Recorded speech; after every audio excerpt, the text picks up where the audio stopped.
അപ്പൊ മാക്സ്വെല്ലിന്റെ wave theory പ്രകാരം, അതായത് മാക്സ്വെല്ലിന്റെ തിയറി പ്രകാരം electromagnetic radiation is A wave like nature. Okay, wave like nature വെച്ച് നമ്മൾ എന്താ ഡൈഫ്രാക്ഷനും ഇന്റർഫറൻസും ആയ ലൈറ്റിന്റെ പ്രോപ്പർട്ടി നമ്മൾ എക്സ്പ്ലെയിൻ ചെയ്തു.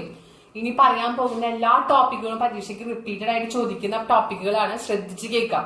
ഓക്കെ, ഈ ഇലക്ട്രോമാഗ്നറ്റിക് റേഡിയേഷനെ വേവ് നേച്ചർ വെച്ച് എക്സ്പ്ലെയിൻ ചെയ്യാൻ പറ്റാത്ത മൂന്ന് പ്രോപ്പർട്ടീസ് ആണ് black body radiation, then photoelectric effect, then line spectrum of hydrogen.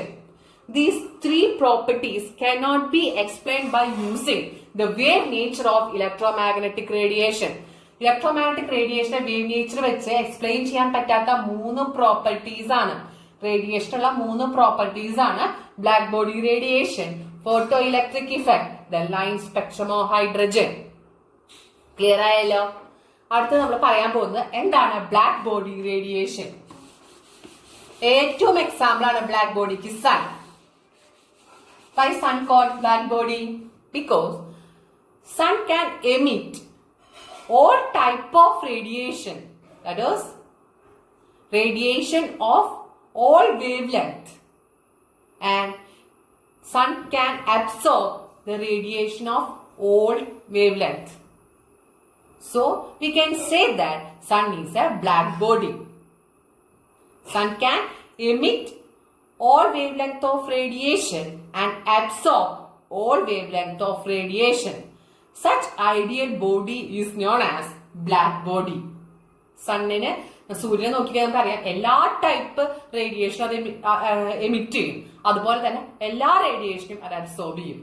അതുകൊണ്ട് ബ്ലാക്ക് ബോഡിക്ക് എക്സാമ്പിൾ ആണ് ഇത് സൺ. ക്ലിയർ ആയല്ലോ? ഇനി നമ്മൾ പറയണം എന്താണ് ബ്ലാക്ക് ബോഡി. ഇപ്പൊ ഇതൊരു ബ്ലാക്ക് ബോഡിയാണ്, കൺസിഡർ ചെയ്യുക ഒരു ബോഡിയാണ്. ഓക്കെ,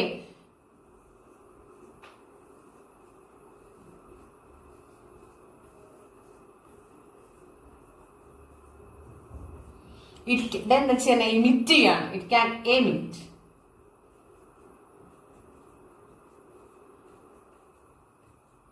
റേഡിയേഷൻസ് ആണ് നോട്ട് ചെയ്തിരിക്കുന്നത്, റേഡിയേഷൻസിന്റെ വേവ് ലെങ്ത് ആണത്. അപ്പൊ ഡിഫറെന്റ് വേവ് ലെങ്ത് ഉള്ള റേഡിയേഷൻ എമിറ്റ് ചെയ്യാനായിട്ട് ഈ ബോഡിക്ക് എബിലിറ്റി ഉണ്ട്. അതുപോലെ തന്നെ എന്താണ് ചെയ്യുന്നത്, അബ്സോർബ് ചെയ്യാണ്, റേഡിയേഷനെ അബ്സോർബ് ചെയ്യാണ്. ഡിഫറെന്റ് വേവ് ലെങ്തിനെ അബ്സോർബ് ചെയ്യാനുമുള്ള എബിലിറ്റി ഈ ബോഡിക്ക് ഉണ്ട്. ഇതിനാണ് പറയുന്നത് black body. Black body is an ideal body which emits and absorbs all frequencies or all wavelength is called black body. ഫ്രീക്വൻസിയുടെ ടേമിലും പറയാം, വേവ് ലെങ്ത്തിന്റെ ടേമിലും പറയാം. ഓക്കെ, വേവ് ലെങ്ത്തിന്റെ റെസിപ്രോക്കൽ ആണ്, മീൻസ് വേവ് ലെങ്ത്തിന് ഇൻവേഴ്സ് പ്രപ്പോർഷൻ ആണ് ഫ്രീക്വൻസി എന്നേ ഉള്ളൂ. നമുക്ക് രണ്ട് ടേമിലും പറയാം. അപ്പൊ ബ്ലാക്ക് ബോഡി എന്ന് പറഞ്ഞു കഴിഞ്ഞാൽ ബ്ലാക്ക് ബോഡി ക്വസ്റ്റ്യൻ 2 മാർക്കിന്റെ ക്വസ്റ്റ്യൻ ആയിട്ട് ചോദിക്കാൻ എന്താണ് ബ്ലാക്ക് ബോഡി റേഡിയേഷൻ ക്ലിയർ കേൾക്കുക. Black body which can emit, it's ideal body which can emit and absorb. Black body is a ideal body, it is a ideal body which can emit and absorb all frequency അല്ലെങ്കിൽ all wavelength of radiation is known as black body. Example sun. Clear ആയല്ലോ? Black body is an ideal body which emits and absorbs all frequency is called black body. Such black body emit certain type of radiation. Such black body is an ideal body which can emit and absorb all frequency radiation is known as black body. Such body emits certain radiation. Such radiation is called black body radiation. The radiation emitted by the black body is called black body radiation. Clear ആയല്ലോ? 2 മാർക്കിനുള്ള ഇതാണ് ഞാൻ പറയുന്നത് black body. Black body is an ideal body which emits and absorb all wavelength അല്ലെങ്കിൽ all frequency is called black body. The radiation emitted by such body is called black body radiation. ഇങ്ങനെയുള്ള black body certain radiation emit ചെയ്യും. ആ റേഡിയേഷനെ പറയുന്ന പേരാണ് black body radiation. അത് explain ചെയ്യാൻ wave nature of electromagnetic radiation പറ്റിയില്ല. Electromagnetic radiation wave nature ഉണ്ടെന്ന് പറഞ്ഞു ആര്? മാക്സ്വെൽ. അത് വെച്ച് എക്സ്പ്ലെയിൻ ചെയ്യാനായിട്ട് പറ്റാത്ത ഒരു പ്രോപ്പർട്ടിയാണ് ഇത് ബ്ലാക്ക് ബോഡി റേഡിയേഷൻ. മനസ്സിലായല്ലോ? അത് നമ്മൾ പഠിക്കാൻ പോവാണ്. എന്താണ് ബ്ലാക്ക് ബോഡി റേഡിയേഷൻ, എങ്ങനെയാണ് അത് ആ റേഡിയേഷൻ എമിറ്റ് ചെയ്യുന്നത്? നമ്മളൊരു സിമ്പിൾ എക്സാമ്പിൾ വെച്ചിട്ടാണ് നമ്മൾ നോക്കാൻ പോകുന്നത്. നമുക്ക് നോക്കാം. അതായത് നിങ്ങൾക്ക് എല്ലാവർക്കും ഫെമിലിയർ ആണ് അയൺ, ഇരുമ്പ്, അതാണ് അയൺ. ഒരു പീസ് അയൺ എടുക്കാം. ഒരു പീസ് അയൺ ആണ് എടുത്തിരിക്കുന്നത്. അതിനെ എന്ത് ചെയ്യണം? ഹീറ്റ് ചെയ്യാണ്, ചൂടാക്കാണ്. ഫർണസ് വെച്ച് ചൂടാക്കാണ്. ഓക്കെ, ചൂടാക്കുന്ന സമയത്ത് ആദ്യം അയൺ എമിറ്റ് ചെയ്യുന്നത്, അല്ലെങ്കിൽ നിങ്ങൾ ശ്രദ്ധിച്ചിട്ടുണ്ടായിരിക്കും, ഒരു എന്തെങ്കിലും ഒരു അയൺ സബ്സ്റ്റൻസ് ചൂടാക്കുമ്പോൾ അത് ആദ്യം റെഡ്, നല്ല യെല്ലോ അല്ലെ ചേഞ്ച് ചെയ്യുന്നത് കാണാം, കളർ ചേഞ്ച് ചെയ്യുന്നത് കാണാം, നല്ല റെഡ് ഹോട്ടായി മാറുന്നത് കാണാം. അപ്പൊ ആദ്യം ഈ നമ്മൾ ചൂടാക്കുന്ന സമയത്ത് ചൂടാക്കുമ്പോൾ ഒരു പർട്ടിക്കുലർ ടെമ്പറേച്ചർ, അതായത് ഒരു T1 എന്ന് പറയുന്ന ടെമ്പറേച്ചറിൽ അത് ആദ്യം എമിറ്റ് ചെയ്യുന്ന റേഡിയേഷൻ, അതിനെ ആദ്യം അത് കാണുന്നത് എമിറ്റ് ചെയ്യുന്ന റേഡിയേഷൻ, അതായത് അത് ചേഞ്ച് ആവുന്നത് റെഡ് ആയിട്ടാണ്. അത് T1, അതായത് ഒരു പർട്ടിക്കുലർ ടെമ്പറേച്ചറിൽ എത്തുമ്പോൾ അത് എമിറ്റ് ചെയ്യുന്ന റേഡിയേഷൻ റെഡ് ആണ്. അപ്പൊ ആ അയണിന്റെ കളർ എന്തായിട്ട് ചേഞ്ച് ചെയ്യും? റെഡ് ആയിട്ട് ചേഞ്ച് ചെയ്യും. ദെൻ വീണ്ടും നമ്മൾ ചൂടാക്കുന്നതിനനുസരിച്ച് അറ്റ് T2 ഒരു പർട്ടിക്കുലർ ടെമ്പറേച്ചറിൽ എത്തുമ്പോൾ അവിടെ നമുക്ക് കാണാൻ പറ്റും ഒരു വൈറ്റ് കളർ ലൈറ്റ് ആണ്, റേഡിയേഷൻ ആണ് എമിറ്റ് ചെയ്യുന്നത്. ദെൻ വീണ്ടും അതിനെ കണ്ടിന്യൂസ് ചൂടാക്കുന്ന സമയത്ത് ലാസ്റ്റ് അത് എന്തായിട്ട് മാറും? പർട്ടിക്കുലർ ടെമ്പറേച്ചർ T3, ടെമ്പറേച്ചർ കൂടി വരികയാണ് കേട്ടോ, ബ്ലൂ ആയിട്ട് മാറും. ഒരു അയൺ പീസിന് നമ്മൾ ചൂടാക്കിക്കൊണ്ടിരിക്കുകയാണ്, ഒരു പർട്ടിക്കുലർ റേഞ്ച്, പർട്ടിക്കുലർ ടെമ്പറേച്ചർ എത്തുമ്പോൾ അത് റെഡ് ആവും, ഡൾ റെഡ് എന്നാണ് പറയുക, ലൈറ്റ് റെഡ് ആയിട്ട് മാറും, ഒരു യെല്ലോ ഒക്കെ ഒരു മിക്സിൽ ഒരു റെഡ് ആയിട്ട് മാറും, പിന്നെ അത് വൈറ്റിലേക്ക് മാറും, പിന്നെ അത് ബ്ലൂവിലേക്ക് മാറും. നിങ്ങൾ പഠിച്ചിട്ടുണ്ടെങ്കിൽ വിബ്ജിയോ പഠിച്ചിട്ടില്ലേ?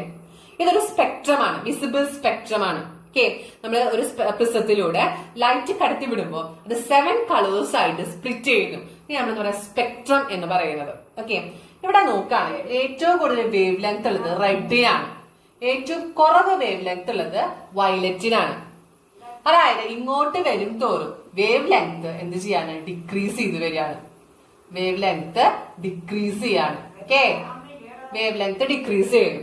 റെഡിൽ നിന്ന് വയലറ്റിലോട്ട് പോകും തോറും വേവ് ലെങ്ത് ഡിക്രീസ് ചെയ്ത് വരുന്നു. അപ്പൊ അതിന്റെ ഫ്രീക്വൻസി, ഇവിടെ ഫ്രീക്വൻസി കുറവായിരിക്കും, വേവ് ലെങ്ത് കൂടുതലാണെങ്കിൽ ഫ്രീക്വൻസി കുറവായിരിക്കും. ഇങ്ങോട്ട് വരും തോറും എന്താണ്? ഫ്രീക്വൻസി കൂടി വരികയാണ്. ആദ്യം ഈ അയൺ പീസ് ചൂടാക്കിയപ്പോ റെഡ് ആണ് അത് എമിറ്റ് ചെയ്തത്. റെഡിൽ എന്താണ്? വേവ് ലെങ്ത് കൂടുതലാണ്, ഫ്രീക്വൻസി കുറവാണ്. വീണ്ടും ചൂടാക്കുമ്പോൾ അത് എന്തായിട്ട് മാറി? വൈറ്റ് ആക്കി മാറി. വൈറ്റ് എന്ന് പറഞ്ഞു കഴിഞ്ഞാൽ നിങ്ങൾ ശ്രദ്ധിച്ചറിയാം, അല്ലെങ്കിൽ യെല്ലോ, വൈറ്റിന് മുമ്പ് അത് യെല്ലോ കളറായിട്ട് ചേഞ്ച് ചെയ്യുന്നുണ്ട്. യെല്ലോ എന്ന് പറഞ്ഞ റെഡിനേക്കാളും എന്താണ്? വേവ് ലെങ്ത് കുറഞ്ഞു വന്നു. ആദ്യം ഏറ്റവും കൂടുതൽ റെഡിനാണ്, യെല്ലോയിൽ എത്തുമ്പോഴേക്കും വേവ് ലെങ്ത് അതെന്താണ്? കുറഞ്ഞു വരികയാണ്. അപ്പൊ നോക്കുക, വേവ് ലെങ്ത് കുറഞ്ഞു, അപ്പൊ അവിടെ എന്ത് ചെയ്തു? ഫ്രീക്വൻസി കൂടി. പിന്നെ ബ്ലൂ എവിടെയാണ് കിടക്കുന്നത്? വി അറ്റത്താണ് കിടക്കുന്നത്, അപ്പൊ അവിടെ വേവ് ലെങ്ത് കുറഞ്ഞു, പിന്നെ എന്താ സംഭവിച്ചത്? ഫ്രീക്വൻസി കൂടി. അപ്പൊ റെഡിൽ നിന്ന് ബ്ലൂ, റെഡിന് വേവ് ലെങ്ത് കൂടുതലാണ്, ഫ്രീക്വൻസി കുറവാണ്. ബ്ലൂവിലേക്ക് എത്തുമ്പോൾ എന്താണ്? വേവ് ലെങ്ത് കുറവും ഫ്രീക്വൻസി കൂടുതലാണ്. ഓക്കെ, ടെമ്പറേച്ചർ ഇൻക്രീസ് ചെയ്യുമ്പോൾ ഫ്രീക്വൻസി ഇൻക്രീസ് ചെയ്യുന്നു. ടെമ്പറേച്ചർ ഇൻക്രീസ് ചെയ്യുമ്പോൾ ഫ്രീക്വൻസി ഇൻക്രീസ് ചെയ്യുന്നു. Frequency means intensity. ഇതാണ് ഇന്റൻസിറ്റി. ഏറ്റവും കൂടുതൽ ഇന്റൻസിറ്റി എന്ന് പറഞ്ഞാൽ ഏറ്റവും ഫ്രീക്വൻസി ഉള്ളതിനാണ് ഇന്റൻസിറ്റി കൂടുതൽ. ശ്രദ്ധിക്കാം, temperature increases, wavelength, that is lambda, decreases. Then frequency increases, that is intensity increases. ഇങ്ങനെ ഇത് ഒബ്സർവ് ചെയ്ത സയന്റിസ്റ്റ് ഒരു ഗ്രാഫ് പ്ലോട്ട് ചെയ്തു. ഗ്രാഫ് പ്ലോട്ട് ചെയ്തത് കാണാം, എങ്ങനെയാണെന്ന് നോക്കാം. എക്സ് ആക്സിസിലെ വേവ് ലെങ്ത്തും ദെൻ വൈ ആക്സിസില് ഇന്റൻസിറ്റിയാണ് നോട്ട് ചെയ്തത്. നോട്ട് ചെയ്തപ്പോ നമ്മൾ കണ്ടു 2 കർവാണ് കണ്ടത് അല്ലെ, റെഡിന്റെ, വൈറ്റിന്റെ, ബ്ലൂവിന്റെ ഡിഫറെന്റ് ടെമ്പറേച്ചറിൽ. അങ്ങനെയുള്ള കർവാണ് നോക്കുന്നത്. ആദ്യത്തെ കർവ് T1ലുള്ള continuous plot T2, then T3. ഇങ്ങനെയാണ് സയന്റിസ്റ്റ് പ്ലോട്ട് ചെയ്ത കർവ് കാണാൻ പറ്റുക. നോക്കാം, T1 T2 T3 നമ്മൾ പറഞ്ഞു ടെമ്പറേച്ചർ ഇൻക്രീസ് ചെയ്യുന്നതിനനുസരിച്ച് വേവ് ലെങ്ത് കുറയുന്നു, അതുപോലെ ഇന്റൻസിറ്റി ഇൻക്രീസ് ചെയ്യുന്നു എന്ന് പറഞ്ഞു. അതിന്റെ കർവ് ആണ് സയന്റിസ്റ്റുകൾ ഈ ബ്ലാക്ക് ബോഡിയുടെ ഈ റേഡിയേഷൻ ഒബ്സർവ് ചെയ്തതിനു ശേഷം അവര് എന്ത് ചെയ്തു, ഒരു കർവ് പ്ലോട്ട് ചെയ്തു. കർവ് പ്ലോട്ട് ചെയ്തപ്പോ നിങ്ങൾക്ക് കാണാൻ പറ്റും, നോക്കാം ഇവിടെ നോക്കാം, ഇതാണ് ഹയസ്റ്റ് ഇന്റൻസിറ്റി കാണിക്കുന്ന വേവ് ലെങ്ത്. ഇവിടെ നോക്കാം ഹയസ്റ്റ് ഇന്റൻസിറ്റി കാണിക്കുന്ന വേവ് ലെങ്ത് ഇതാണ് ഹയസ്റ്റ്, ഏറ്റവും കൂടുതൽ ഇന്റൻസിറ്റി ഇതിനല്ലേ ആ പോയിന്റിലത്തെ വേവ് ലെങ്ത്. ഇത് λ1, ഇത് λ2, λ3 അങ്ങനെ നമ്മൾ നോട്ട് ചെയ്തു. ഓക്കെ, ഇതാണ് ഹയസ്റ്റ് ഇന്റൻസിറ്റി. ടെമ്പറേച്ചർ ഇൻക്രീസ് ചെയ്യുന്നതിനനുസരിച്ച് ഇന്റൻസിറ്റി കൂടി വരികയാണ്. പക്ഷെ എന്താണ് വേവ് ലെങ്ത് നോക്കുക, ഇവിടെ ഇത് 1, ഇത് 2, 1, 2, 3 ആണെന്ന് വിചാരിക്കാം. ഏറ്റവും കൂടുതൽ വേവ് ലെങ്ത് 3ക്ക് ആയിരിക്കും, പിന്നെയാണ് 2ന് ഉണ്ടാവുക, പിന്നെയാണ് 1ന് ഉണ്ടാവുക. ക്ലിയർ അല്ലേ? അപ്പൊ വേവ് ലെങ്ത് എന്ത് ചെയ്യണം, കുറഞ്ഞു വരികയാണ്. പക്ഷെ നോക്കുക, ടെമ്പറേച്ചർ ഇൻക്രീസ് ചെയ്യുന്നതിനനുസരിച്ച് ഇന്റൻസിറ്റി കൂടുന്നുണ്ട്. പക്ഷെ അവിടെ നോക്കുക, പിന്നെ എന്താ ചെയ്യുന്നത്, കുറഞ്ഞു വരികയാണ്, ഡിക്ലൈൻ ആണ് സംഭവിക്കുന്നത് ഇന്റൻസിറ്റി. ശരിയല്ലേ? ആദ്യം കൂടി മാക്സിമത്തിലെത്തി, പിന്നെ അവിടെ എന്ത് സംഭവിച്ചു, കുറഞ്ഞു വന്നു. ക്ലിയർ ആണല്ലോ? ഇങ്ങനെ കുറഞ്ഞു വരുന്ന ഈ നേച്ചർ ശരിക്കും എന്താ വേണ്ടത്, ടെമ്പറേച്ചർ ഇൻക്രീസ് ചെയ്യുന്നതിനനുസരിച്ച് എന്ത് ചെയ്യണം, വേവ് ലെങ്ത് ഡിക്രീസ് ആവണം. അതേപോലെ ഇന്റൻസിറ്റി കണ്ടിന്യൂസ് ആയിട്ട് ഇൻക്രീസ് ചെയ്യണം, ഫ്രീക്വൻസി കണ്ടിന്യൂസ് ആയിട്ട് ഇൻക്രീസ് ചെയ്യണം, അഥവാ ഇന്റൻസിറ്റി കണ്ടിന്യൂസ് ആയിട്ട് ഇൻക്രീസ് ചെയ്യണം. പക്ഷെ അങ്ങനെയല്ല, ഒരു കർവ്ഡ് മാനറിലാണ് കാണുന്നത്. അതായത് ഇൻക്രീസ് ചെയ്യും പിന്നെ ഡിക്രീസ് ചെയ്യും. അങ്ങനെയല്ല, ശരിക്കും ഒരു വേവ് ആണെങ്കിൽ അത് കണ്ടിന്യൂസ് ആയിരിക്കും. അല്ലാതെ ആദ്യം കുറെ ഇൻക്രീസ് ചെയ്തിട്ട് കണ്ടിന്യൂസ്ലി ഇൻക്രീസ് ചെയ്യണം. പക്ഷെ ഇവിടെ കണ്ടിന്യൂസ് ഇൻക്രീസ് അല്ല, ഡിക്രീസ് കാണിച്ചു. ഇതിൽ നിന്ന് എന്താ, വേവ് നേച്ചർ വെച്ച് നമുക്കിത് പറയാൻ പറ്റുന്നില്ല, എക്സ്പ്ലെയിൻ ചെയ്യാനായിട്ട് പറ്റുന്നില്ല.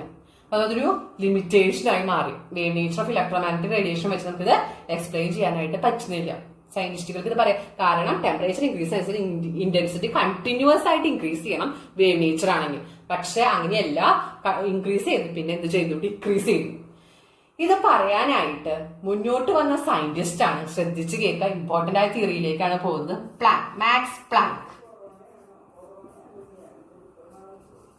മാക്സ് പ്ലാങ്ക് ഈ ഗ്രാഫ് എക്സ്പ്ലെയിൻ ചെയ്യാം. ടെമ്പറേച്ചർ ഇൻക്രീസ് ചെയ്യുന്നതനുസരിച്ച് ഇന്റൻസിറ്റി കണ്ടിന്യൂസ് ആയിട്ട് ഇൻക്രീസ് ചെയ്യണം. അങ്ങനെയല്ല കണ്ടത്, ഇൻക്രീസ് ചെയ്ത് പിന്നെ ഡിക്രീസ് ചെയ്യുന്നതാണ് കണ്ടത്. ഇത് എക്സ്പ്ലെയിൻ ചെയ്യാൻ മുന്നോട്ട് വന്ന സയന്റിസ്റ്റ് ആണ് ആര്, മാക്സ് പ്ലാങ്ക്. ആരാണ്? Max Planck. ആള് ഒരു തിയറി സജസ്റ്റ് ചെയ്തു. ആ തിയറിയാണ് നമ്മൾ പറയാൻ പോകുന്നത്, ക്വാണ്ടം തിയറി. എന്താണ് ക്വാണ്ടം തിയറി?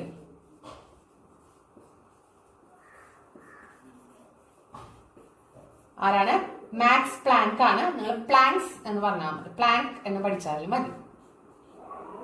സയന്റിസ്റ്റ് കൊണ്ടുവന്നത് ഏതാണ്? Quantum theory. ക്ലിയർ ആയല്ലോ? ആള് പറയുന്നത്, നമ്മളിപ്പോ ഒരു അയൺ ആണ് എടുക്കുന്നത്, പീസ് ഓഫ് അയൺ ആണെന്ന് വെച്ച് കഴിഞ്ഞാൽ പീസ് ഓഫ് അയണില് കുറെ പാർട്ടിക്കിൾ ഉണ്ട്.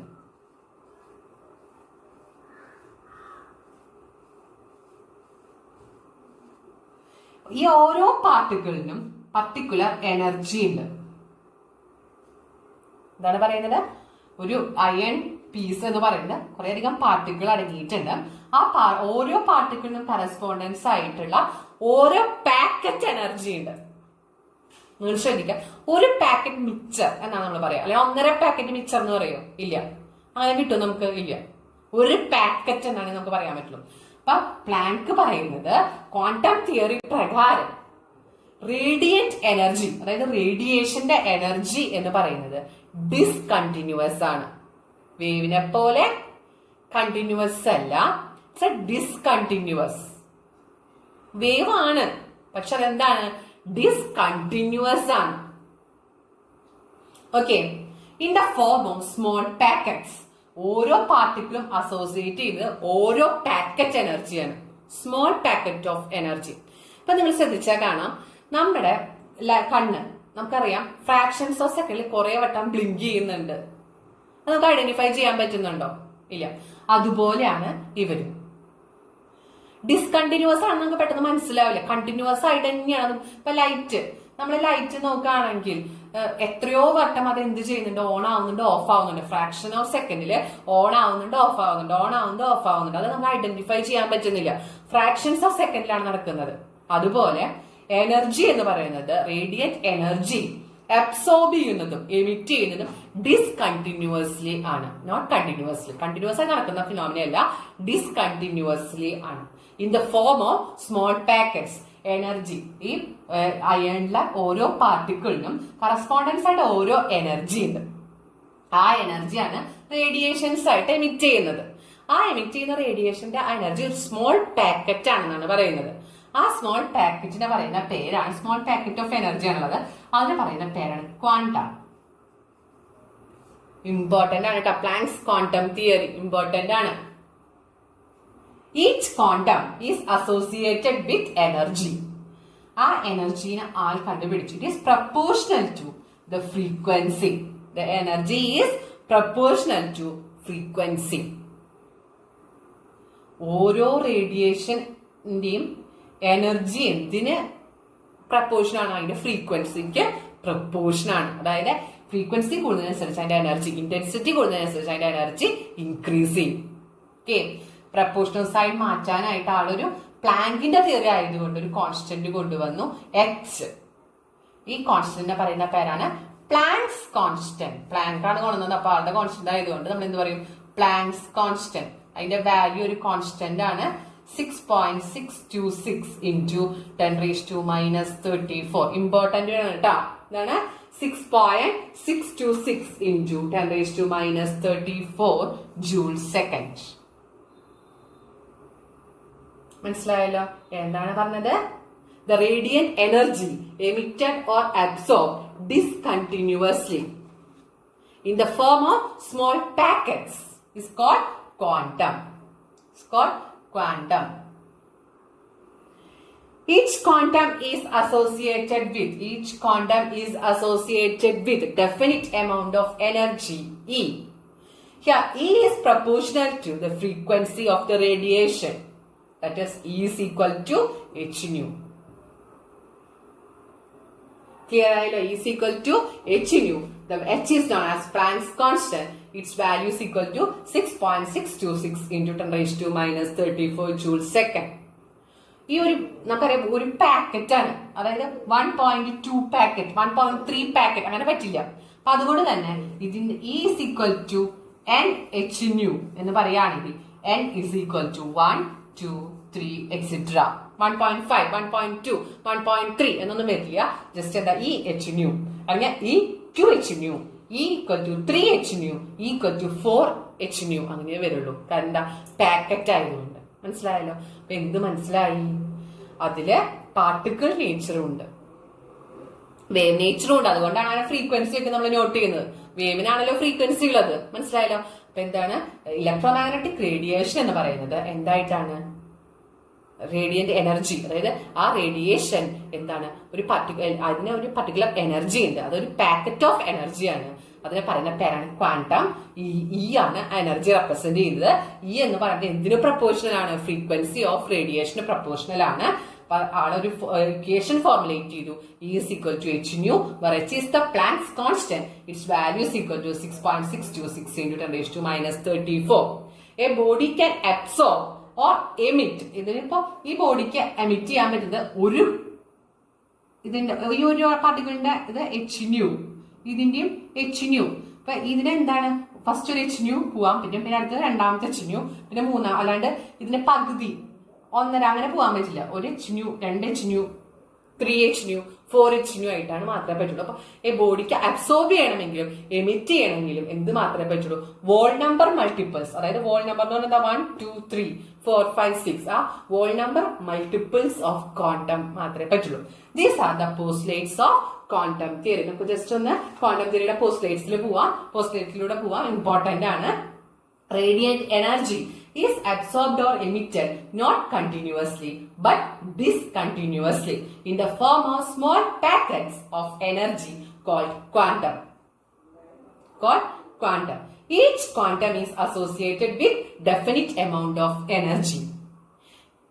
The radiant energy absorbed or emitted not continuously but discontinuously in the form of small packets of energy. Each quantum, a packet of energy quantum, ഒരു packet energy quantum. Each quantum is associated with definite amount of energy. The amount of energy is proportional to frequency of radiation, that is E is equal to h nu, where h is the Planck's constant. Okay, the value of h is equal to 6.626 into 10 raised to minus 34 joules second. A body can absorb or emit energy only in the whole number multiples of quantum. It value only have 1, 2, 3, not have 1.2, 1.3, 1.5. It's not possible. Only whole numbers are possible.